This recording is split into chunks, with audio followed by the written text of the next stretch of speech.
y'all? Welcome back to the Eighth Dimension podcast. I'm here today with my childhood best friend, my brother from another mother, and just my fellow psychonaut. He's a spiritual guy.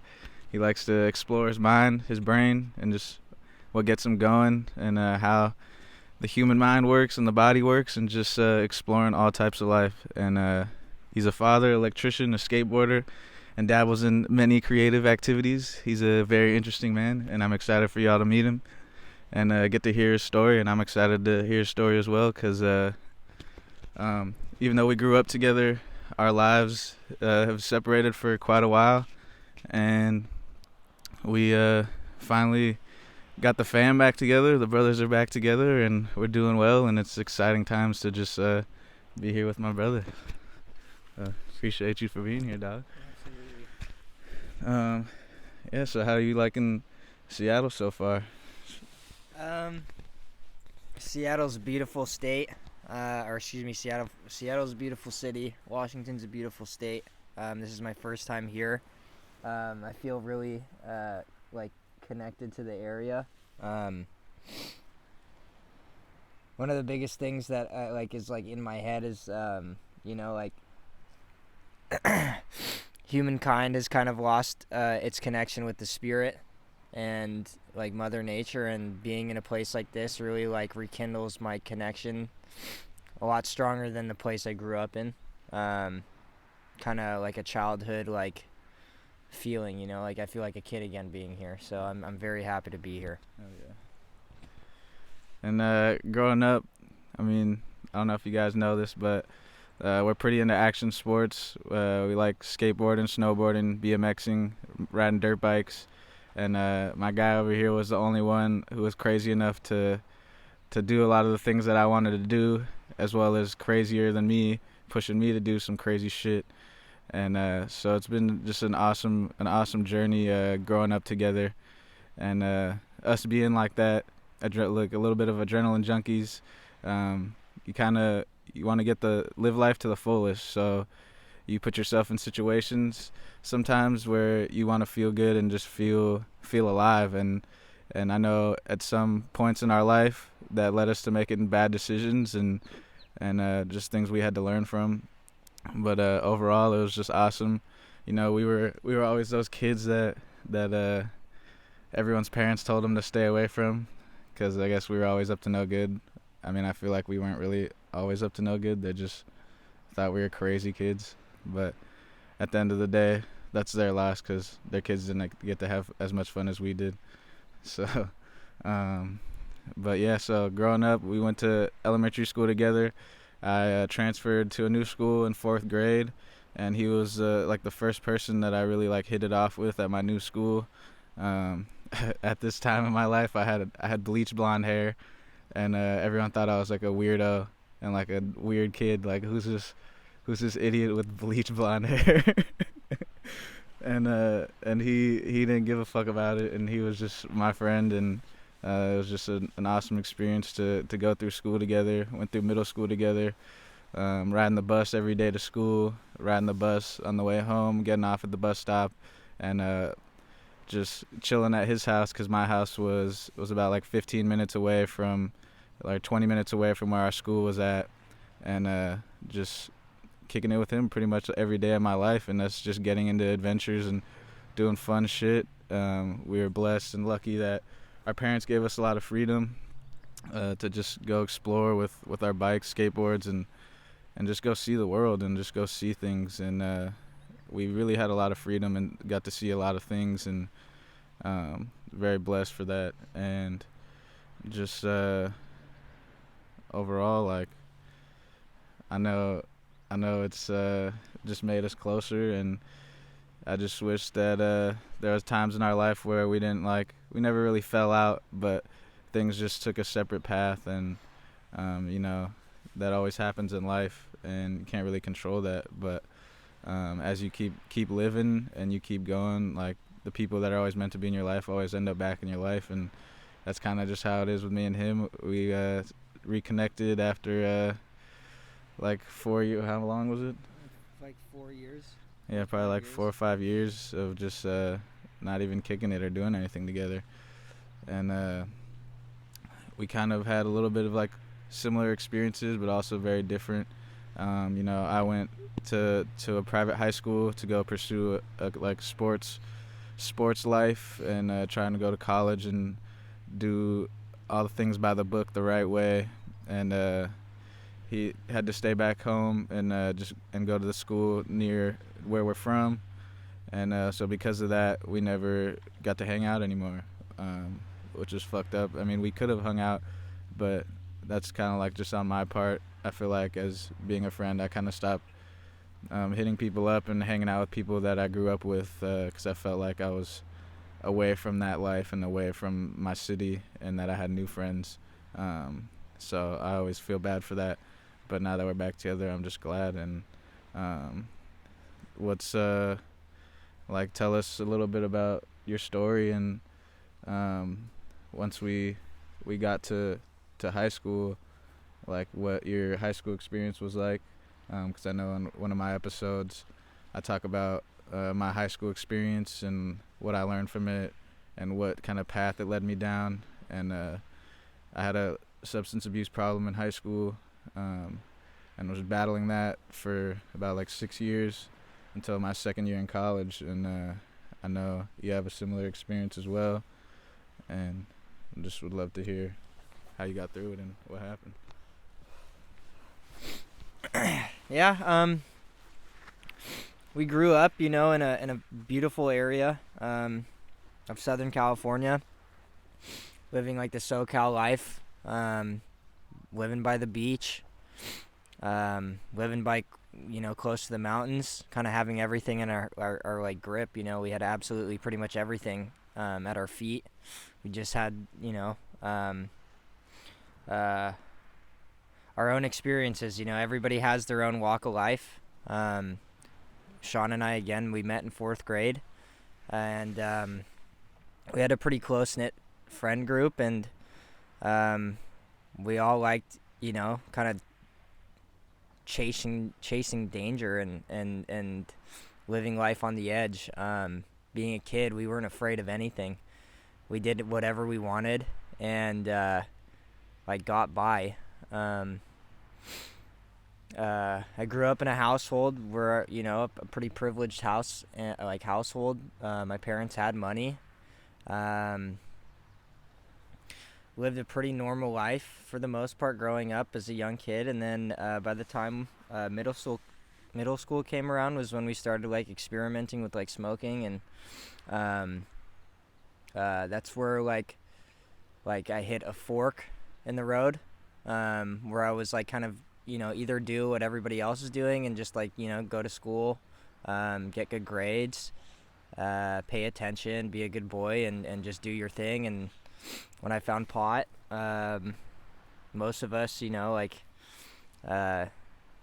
of found a door or multiple doors, and we picked one door and walked through it.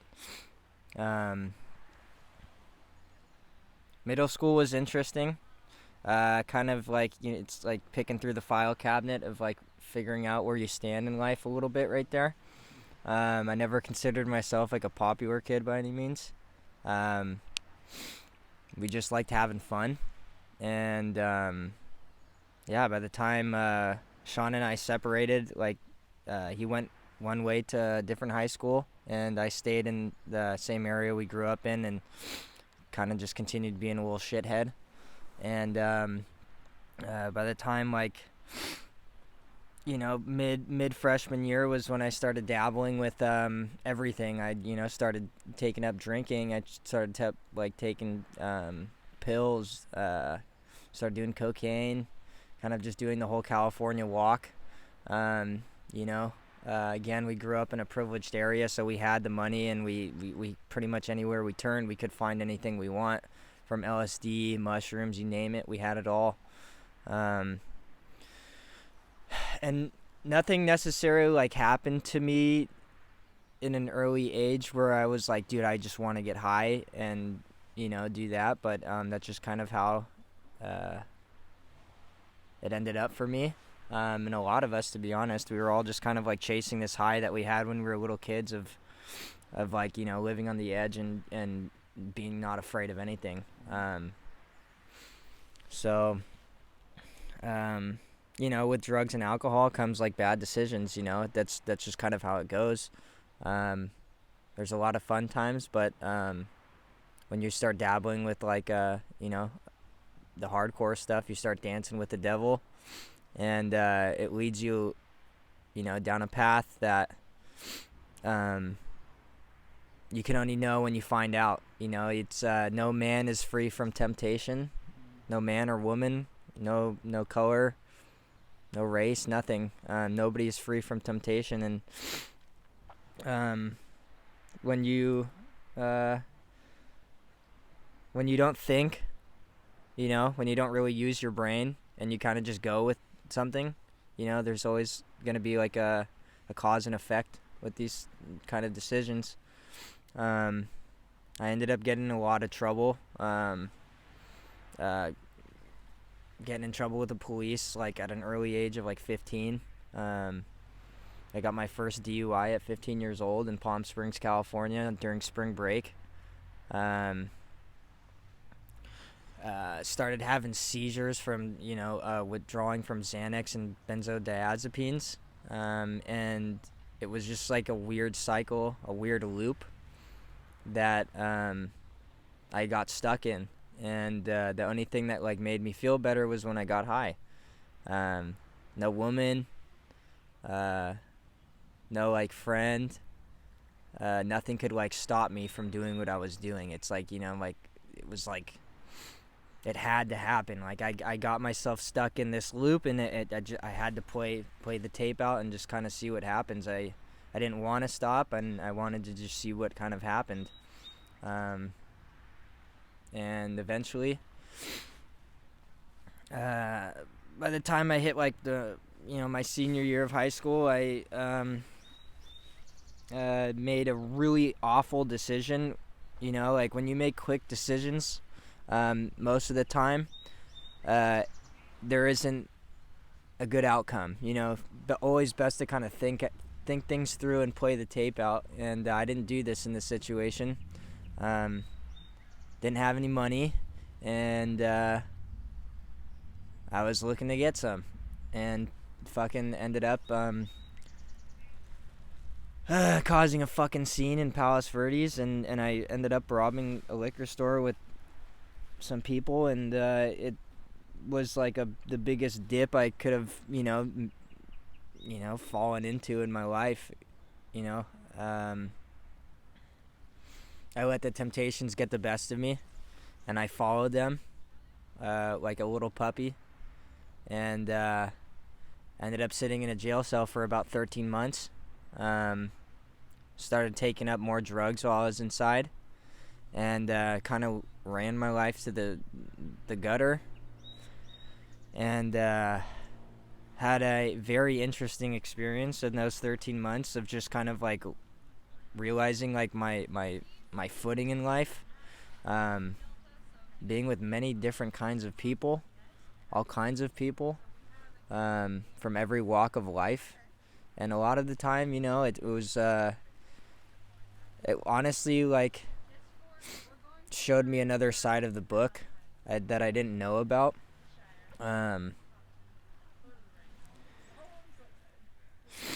Basically, I realized in there that, like, you know, there's many doors that you can pick, there's many opportunities that you can take, and when I got the opportunity to get out, I fell into a little bit more despair. I had more of a course to run, and basically for the next like 5 years afterwards, I just kind of had an in and out loop of just like drug and alcohol issues. Not making many people in my circle of life like too proud of myself. And it was just a battle. It was my journey. It was what God had in plan for me. I look back at it now that I'm blessed to even be sitting here, and now that I can like look back and even laugh at some of the things that I was doing, because it's made me who I am today. I started basically indulging in mushrooms by the time I was like 15 years old, 16 years old, and it was all just for play. I didn't really realize I was just like having fun more or less than like looking at the brighter side of the picture. Like I didn't realize like how spiritually in debt I am to this substance today.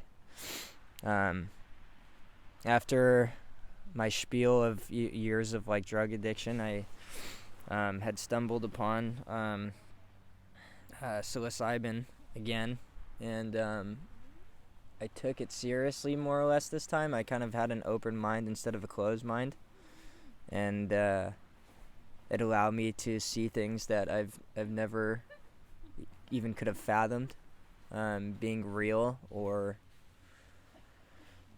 even having this kind of outlook on life, or having this kind of connection with like everyone around me, every living and breathing thing on this planet, and realizing that I'm a part of like one big family in a sense.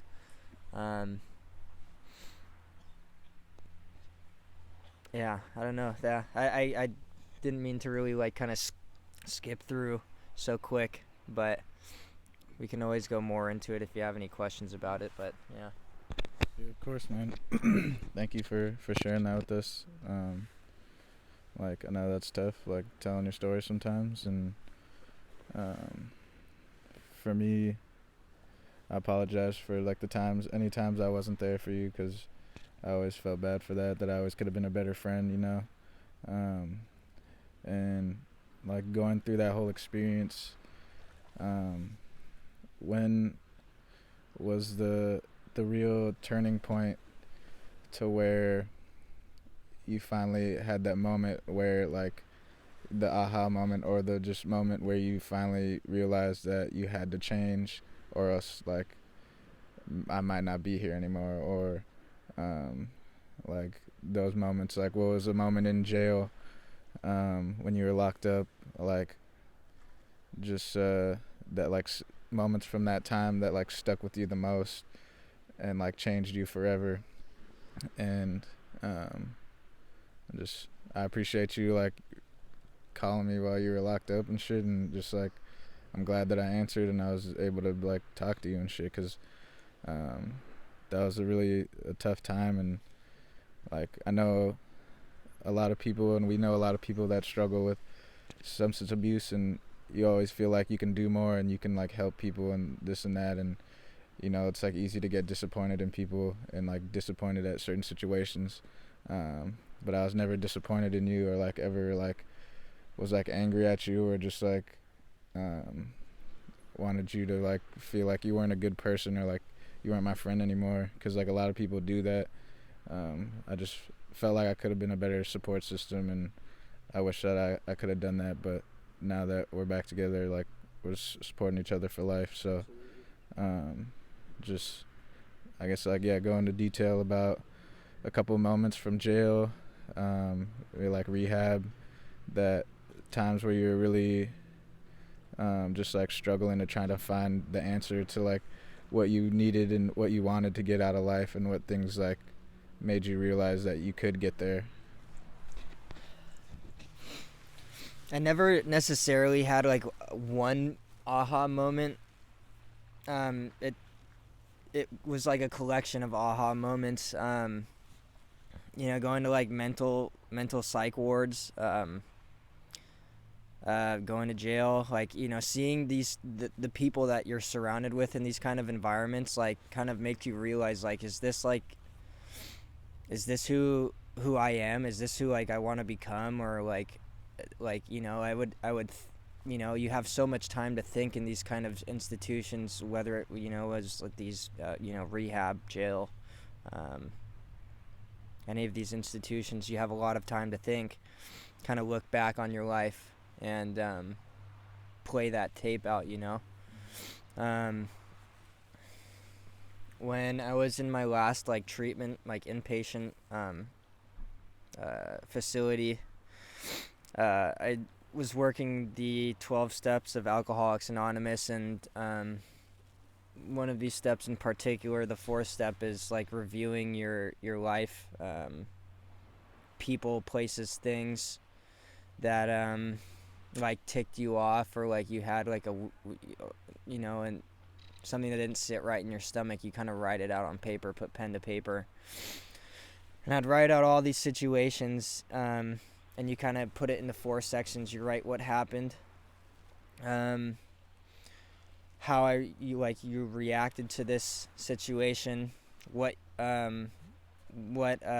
you could have done better in that situation, and I didn't necessarily like go to each and every single person, place, or thing and apologize for any of this stuff. Just kind of like putting it on pen to paper, and looking at it, on an outside perspective, kind of like lined my ducks up, and showed me that like these certain situations happen in your life, and you either take a second to like you think about what you're gonna do, or you either make a rash decision. And it helped me to realize nowadays, like, I don't need to live that fast life anymore. I don't need to be necessarily like chasing this dragon, this invisible dragon that I'll never catch. It allowed me to learn to live in the present moment. And as hard as that is, it's our minds that make it hard. One of the biggest things that I could really pull out of these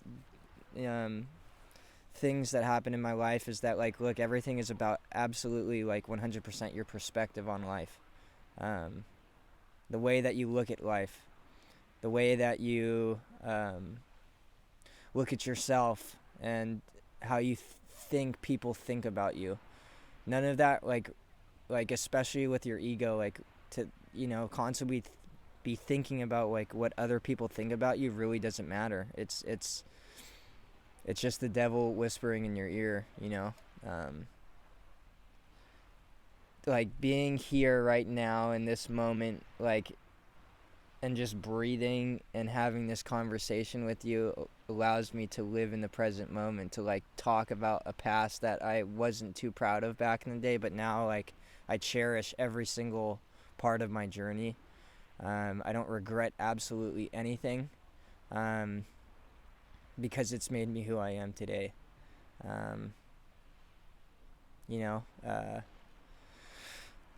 Living the life that I've lived is what God intended. I don't necessarily cling to a certain religion, or mainstream religion, but I know that there's like something more powerful than me out there. There's a higher power that like that just showed me that life is an absolute journey and a dream at the same time, and you make life what you make it. Going back to perspective, it's all about perspective. A lot of people suffer from anxiety and depression, because they're living like in the past. If you suffer from depression, you're living in the past. If you have major anxiety, you're living in the future. So yeah, that's exactly right. Like, everything is perspective in this lifetime, and everything that we go through and everything that transpires in our life basically is just armor that's like battle scars and armor that we put on our body to make us who we are. And I think a lot of people tend to, like you said, think about what other people think about them. And we live in a society now where everyone feels like they have to share the best parts of their life. They all have to live like a highlight reel type of life, and they all got to be doing all these things, traveling, doing amazing things. And a lot of people get lost in the sauce trying to live a life to look good for other people. And I know everybody struggles with that at some point in their life, and it's a hard thing to get out of, because you love the attention, and like attention is nice, and it's basically one of the most human needs, I guess I would say, is attention. Everybody loves attention and wants attention. But in the end, like, as you go through life and you go through like certain experiences, like you realize the only thing that matters is your mental health, yourself, and the things that make you happy. And like, you have a daughter now, and like that's so amazing and awesome, and I'm so happy for you. And like, um, how does becoming a father like change?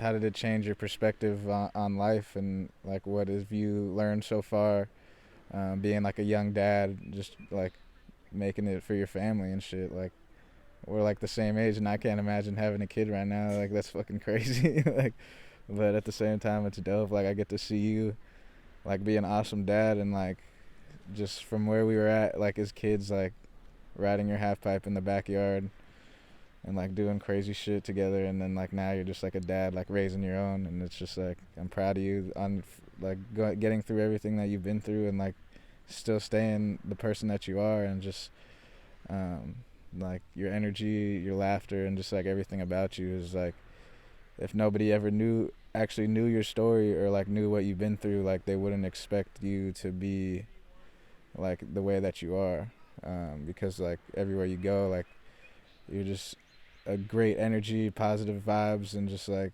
you add to everywhere you go. Like, it's just everywhere Matthias goes, it's like, man, it's a great vibe. That guy's a great fucking vibe. Like, he's always having a great time, smiling, and he's making everybody else laugh and smile. And he's always been a clown and a funny guy. So I'm glad you never lost that part of you. But yeah, like, what's it like being a father now, and what perspectives have changed since becoming a father? I feel like probably the biggest thing that I've kind of taken out of being a father in the last, like, year and a half is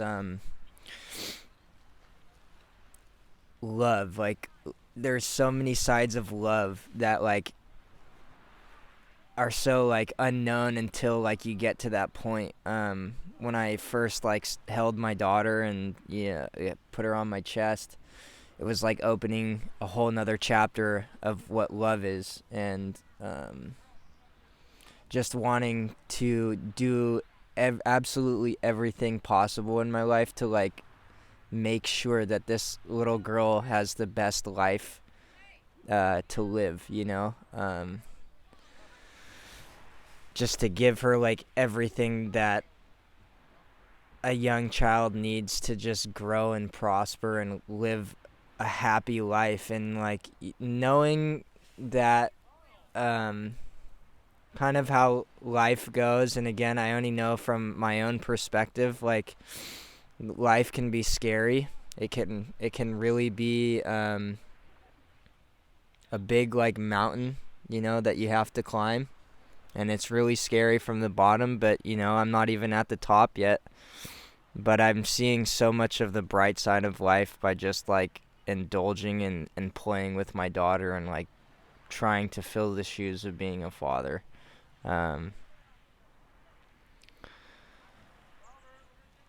I just like, again,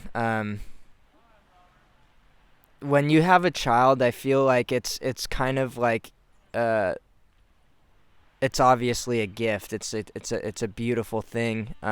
And again, it's all about perspective. Um, if you really want the best for your children, for your friends, for your family, your loved ones all around you, then just put one foot in front of the other. And like that's just what I've been doing. I've been supporting my family, being able to buy them groceries, like buy my daughter toys, like make sure that everybody's full and healthy, loved and acknowledged.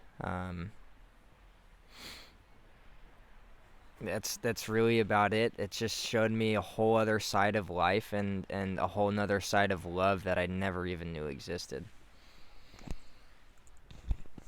Hell yeah. um, that's awesome, bro. I'm excited, like, one day for me to have my own kids and our kids can have, like, play dates together and shit. But hopefully I don't have any kids yet soon. But, It's a surprise. yeah. You never see it coming. Shit, man, like, we literally we used to watch Jackass when we were kids, and we wanted to be the next people to be on Jackass. I'm not gonna tell y'all the name of the YouTube channel and the videos because I'm a little embarrassed of myself sometimes on the videos. But no, like, just we really are starting like a whole new chapter and journey from where we were at as kids, like making like Jackass remake videos as kids, and now we're sitting here talking about like what we've learned in life and how to like use the knowledge that we've been given and that we've learned from just where we've been in life and trying to like give it to other people. Like, we've really grown up a lot, and it's really cool. And my guy Matthias is he's starting his own podcast as well, and like, I would love for you guys to tap in and listen to what he has to say and what he has to offer, because he's a very deep and knowledgeable human being about just about everything. And I'll let him talk about a little bit about his podcast that he's about to start. Thank you, man. Again, it's an honor and a pleasure to be here with you. It's like like the past few days that I've been out here, it's like I feel like I'm a little kid again, you know. Last night we were getting towed behind a golf cart on skateboards in the rain, you know, and took a few spills, and getting all wet and just having good old-fashioned fun, man. And basically, this podcast that I will be, like, you know, introducing to you guys very soon will be just kind of like showing you like my side of life and how kind of like I keep an open mind with things, realizing that, you know, we're all just spiritual beings having a human experience on earth, knowing that, you know, everything that happens for, you know, everything's just, it's planned already. Everything happens for a reason, you know. The answers are all within us. You know, the secrets to the world, the universe, just how everything operates. You can find these answers within. I'm not gonna sit here and say that I know everything, but I know that I'm living a way happier life than what I used to. Sean and I have definitely had a good chunk of life happen to us at an early age, and we're sitting here today, you know, expressing ourselves and showing like, look, you know, we've been through the hurdle of life, we've crawled through the bushes, through the thorns, and we're sitting here today and we're happy, and we can sit here with a smile on our face and enjoy the moment, you know, and just kind of live and breathe each day and take it in one day at a time. You know, I'll be diving into like esoteric, like wisdom, things that I've learned, things that I've studied in the last like 3 years.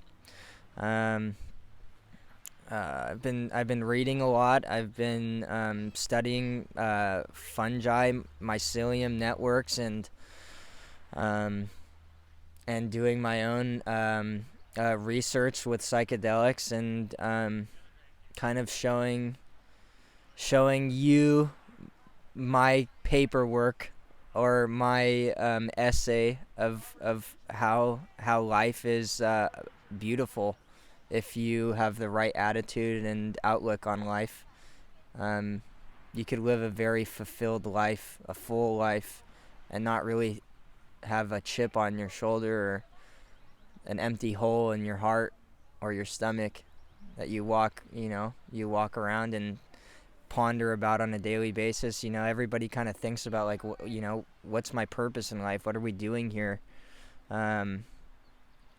Like, why am I here? Why did God put me here? You know, why do I go through these things? Why do I question all these things. Like, why do I see so much hate and destruction in life? And it's all has to do with perspective. So again, it's this podcast that I'll be introducing to you guys soon will just kind of be about like perspective and yeah, that's about it. Oh yeah, I'm excited for you to get that going, and I know we've always talked about like wishing that we would have kept making videos when we were kids on YouTube, because we started at a young age, and it would have been cool to see our progression through all these years. But I think it's gonna be even cooler to just for us to start now and just progress from here on out. And this is just like an overall learning experience for us both. Yeah, we're not gonna sit here and tell you guys that we have the answers to it all.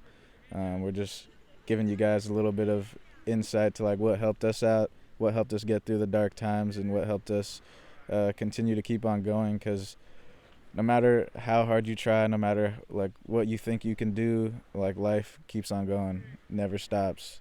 No matter what you do, life is always gonna just continue to just keep on ticking, and we're all just trying to figure out this how to pass this time that we've been given, you know. And as I get older, time just keeps going by faster, and I want it to slow down, but I know I can't. And sometimes that shit's tough. Like I feel like I'm not gonna have enough time to do all the things that I want to do, but at the same time, that's life. Like you gotta just have perspective about like, you know what, I do maybe not have a whole lot of time, but I have enough time to live a great, fulfilling, happy life with people that love me, and great friends and people to share it with. And I just hope that like you guys have some people in your life that maybe you've been thinking about, because I know Matthias was somebody that I always was thinking about in the back of my mind, like, damn, like I hope Matthias is all right, like I hope he's good. But like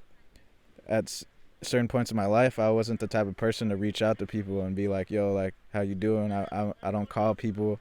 I was even bad with like calling my parents, calling my family, and just catching up with family members. And that's something that I've been trying to work on and try to be better at, be a better friend, a better son, and just overall treat the people that I care about better. And once you start treating the people that you care about better, everything in your life in turn becomes better, because you walk through life with the perspective of gratitude and gratefulness for just being here and being able to share it with people. And you rub that off on the other people around you that maybe don't even really know you, or you just like say, hey, how you doing? Have a nice day. Smile at somebody walking down the street.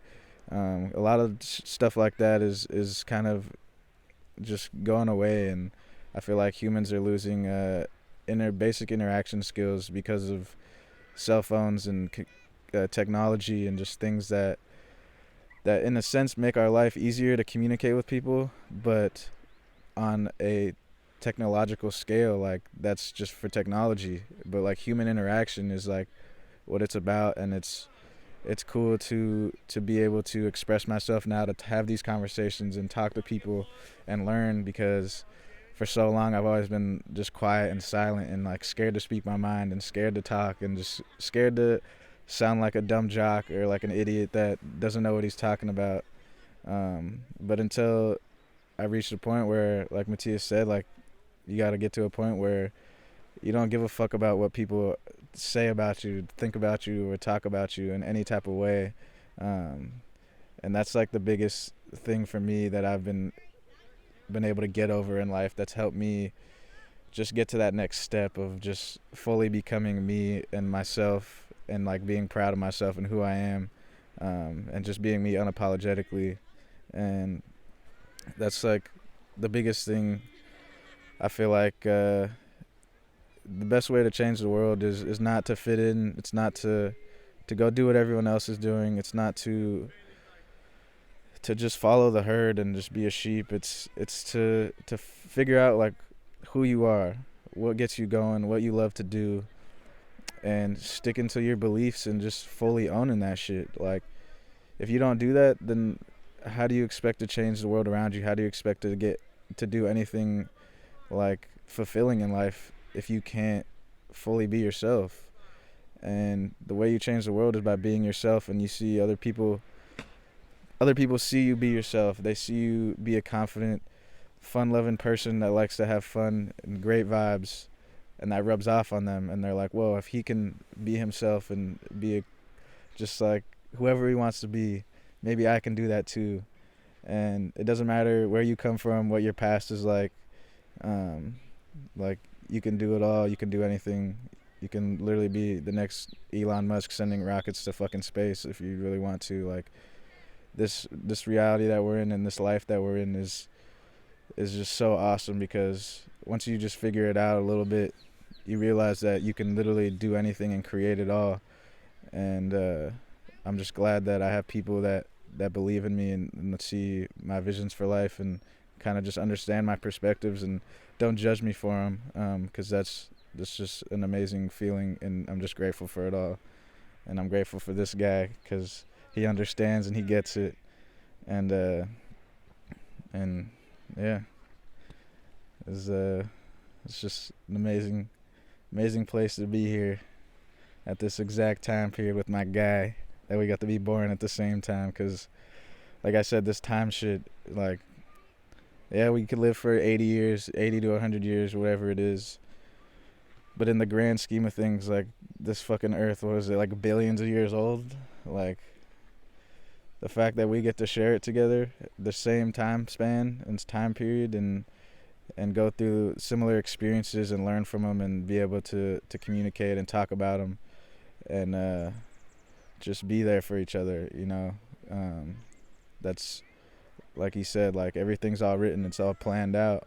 Like, you just gotta believe that everything will be okay in the end, because there's always light at the end of the tunnel, and without the darkness there is no light, and that's just how shit goes, you know. And yeah, is there any I got one more question for you. Is I feel like you dove into talking about psychedelics and psilocybin and how you used them from when you were younger to later on in life, where you finally knew the medical benefits of it and like how they could help you. What are those things, like, specifically, like in a little bit of detail, like psilocybin wise and mushroom wise, that, like, I guess you've learned in a, like, scientific standpoint of like what they do for you, because I know you know a lot about that, as well as like what it's done for yourself, and like what do you, like, I know you said it makes you feel connected, closer to everybody, and like you feel like at one with just everything and at peace, but could you go into like a little bit more detail about just that?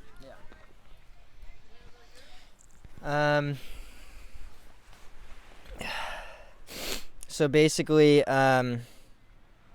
starting off young, when I first tried them, you know, I thought it was just like, you know, woohoo, let's get fucking high,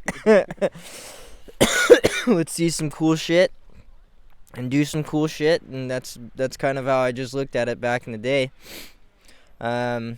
Trying them as an adult, as a young adult later on, I noticed that something about my ego was like diminishing when I would take these mushrooms. I started realizing that you know, I really like cared so much about like what people like thought of me, you know, like when I got you know, going in and out of being in trouble, I would go to my friends' houses, and you know, some of the parents would tell me to leave, and you know, I knew why. It's because, you know, I wasn't a good influence on their children, and when I take mushrooms, I would like kind of like look at myself in the mirror in a sense. I'd be like, why the fuck do I care so much about like what these people think, you know? Like, if like, if they don't want me to be in their life, then I'll just respect it. This is their life. I'm not gonna like force myself to be in their life. So the more and more that I started indulging in this, it's not like I was taking them every week or, every month or so. I'd take them, periodically, maybe once a month or maybe once every other month. And then it started kind of building up to like once a month. I took this job out in Arizona, and I was alone kind of for the first time, like being on my own. And continued to do psychedelics, and I had this like spiritual experience in a sense where like I realized that these mushrooms have been teaching me things. These things are like ancient wisdom keepers. They've shown me so much out of life that I never even knew was like possible. I felt like I could breathe better. I felt like my brain was operating more. I felt like something has awoken inside of me that like can't be stopped. This energy, this lion type of mentality, just like coursing through my veins. Like showing me like, dude, this life is so beautiful. Taking psilocybin activates parts of your brain that are normally dormant, and your brain is basically like a computer, and there's thousands of these neurons in your brain that start to communicate with each other, and these dormant parts of your brain that normally aren't active when you're sober, then when you take psilocybin, it starts to open up a part of your brain, where you're thinking more cognitively. You're more receptible to therapeutical treatments. You kind of take like a bigger bite out of the apple in a sense when psilocybin's in your system. And I just noticed that like it's not like the more and more and more you take, like the smarter you're gonna be. Again, it's all about perspective, and again, this is a spiritual and sacred substance. It's nothing to be abused. It's nothing to glorify too much. It's just perfect the way it is, and you take it with a grain of salt.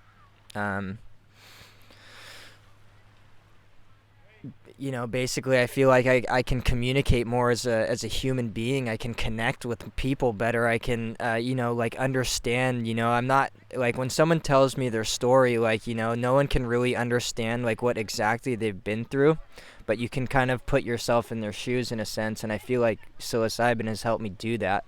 I'm more, I'm more respectful to people nowadays. I'm more empathetical towards people nowadays. I have a big heart for everybody. I know that every single person is battling a battle that you don't really know what's going on. Everybody, like no matter what household you're raised in, there's family members, loved ones, brothers and sisters that deal with substance abuse, that deal with mental health issues, that deal with just life, and it makes me more appreciative of my journey. I don't think life is necessarily happening to me. I feel like again it's just all a part of something that's greater than we can fathom. And again, mushrooms has really like helped me hit a turning point in my life where I don't need to like shove these substances in my, in me anymore. Like these drugs, like I don't need to, like take Xanax. I don't need to, do cocaine. I don't need to do heroin. I don't need to do any of these things that like tried to, fill this like empty hole in myself. And I'm not necessarily saying mushrooms fill this empty hole, but mushrooms help me get like a step ahead, and realizing that like this hole is just there because my mind has created this dark, empty hole inside. And again, perspective is everything. And I appreciate you, psilocybin. Thank you. I appreciate you too. Yeah. Well, hell yeah.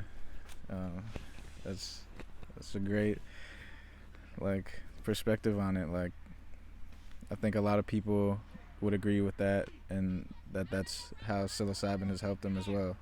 Because there's a growing consensus right now that these are like the wonder medicine that's kind of can cure a lot of things and just help people in the right way.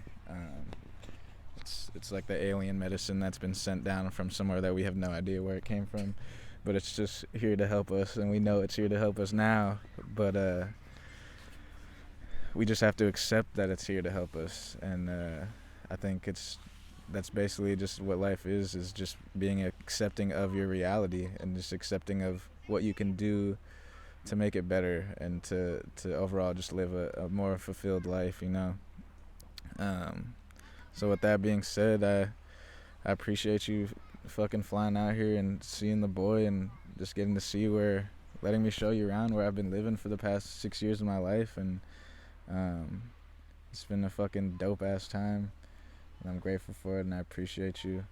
And for all y'all that stayed this long and watched, I'm grateful for you guys as well. Go have a great rest of your fucking week, great rest of your day, and just spread love and just do your part in just trying to make this world a better place. And I love you, and Matthias loves you, and we'll catch you next time. Peace, y'all.